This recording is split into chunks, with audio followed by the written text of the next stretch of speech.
नमस्कार, स्वागत आहे तुमचे आपल्या सीएम मराठी न्यूज चॅनलवर। आज पुन्हा एकदा एक नवीन माहिती घेऊन तुमच्यासाठी सज्ज झालो आहोत। पुण्यातील उद्योजक आणि भाजप आमदार योगेश टिळेकर यांचे मामा सतीश वाघ यांच्या हत्येप्रकरणी धक्कादायक माहिती समोर आली आहे। पोलीस तपासानुसार त्यांच्या पत्नी मोहिनी वाघ यांनीच त्यांच्या हत्येची सुपारी दिली होती।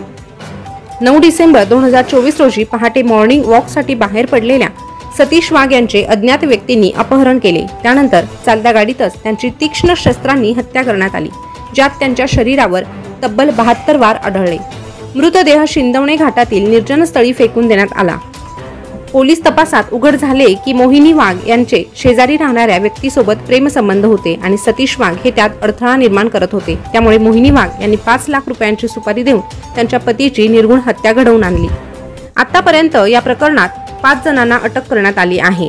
मोहिनी वाघ, पवन कुमार शर्मा, विकास शिंदे, अतिश जाधव, अक्षय जवळकर या 5 जणांना अटक करण्यात आलेली आहे। पोलिसांनी या प्रकरणाचा तपास करून मुख्य सूत्रधार मोहिनी वाघ हिला अटक केली आहे। या घटनेने परिसरात खळबळ उडाली आहे। सतीश वाघ यांच्या हत्येप्रकरणी त्यांच्या पत्नी मोहिनी वाघ यांच्या शेजारी राहणाऱ्या पवन कुमार शर्मा यांच्यासोबत प्रेमसंबंध होते, असे पोलीस तपासात उघड झाले आहे।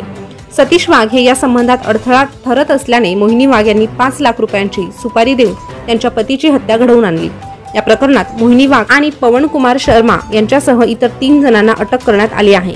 पोलीस तपासानुसार मोहिनी वाघ या हत्येचा मुख्य सूत्रधार आहेत। या घटनेने परिसरात खळबळ उडाली आहे।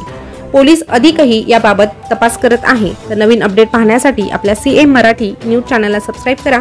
शेजारचं बेल बटन प्रेस करून ठेवा, जेणेकरून नवीन आलेली माहिती सगळ्यात अगोदर तुमच्यापर्यंत पोहोचेल। धन्यवाद।